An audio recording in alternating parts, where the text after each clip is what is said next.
Thank you for watching this jewelry tutorial. The information in this video is brought to you by your friends at Westcoast Piercing in Surrey, British Columbia. This video is intended to explain threadless body jewelry. Threadless jewelry is also called press fit or push pin jewelry. All of these terms are in reference to a design innovated and popularized by a company called Neometal. In the past few years, other body jewelry companies have been able to offer threadless ends and posts, so you are definitely likely to encounter this style in most pro piercing studios. Threadless jewelry has three main parts: the ornamental end and the pin, which are connected as one piece, and the barbell, labret, or flatback that the end pushes into. I'll refer to flatbacks, labrets, and barbells as posts in this video. The way the end fits securely inside the post is by tension, caused by a very subtle bend in the threadless pin. If you have an unbent pin that you want to bend to make sturdy, you can actually use the post to make the bend in the pin. I recommend doing this in a clean area of your home, away from drains or dense carpeting that jewelry can get lost in if you drop it. What you'll do is insert the pin about 1/3 to halfway into the post. Then apply gentle pressure down to ever so slightly bend the pin. You can always bend the pin more, so don't overdo it. Bend a little bit, check. A little more, check again. To insert the end all of the way and check the security of the fit you've made, you'll want to press the decorative end all of the way into the post. There's an important technique to this though. If you only use one finger, the bend that you've put into the pin is liable to bend over and even snap.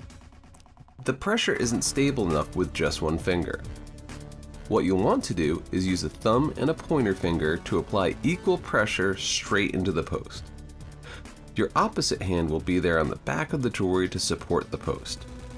If it seems like the end doesn't want to fit into the post, it may be too tight of a bend on the pin, and you want to readjust the bend to make a slightly looser fit. Once you've got the piece in, double check it to make sure it's secure and won't come out with a bit of effort. To remove the end, you'll want to again grasp the end with a thumb and forefinger, as well as holding the opposite end of the post, the disc of the flatback in this case, with your thumb and forefinger. Then you can pull apart with equal pressure. If this isn't working well for you, you can use leverage to apply pressure against your own thumbs. This pressure gives you a lot more strength and makes it much easier to remove.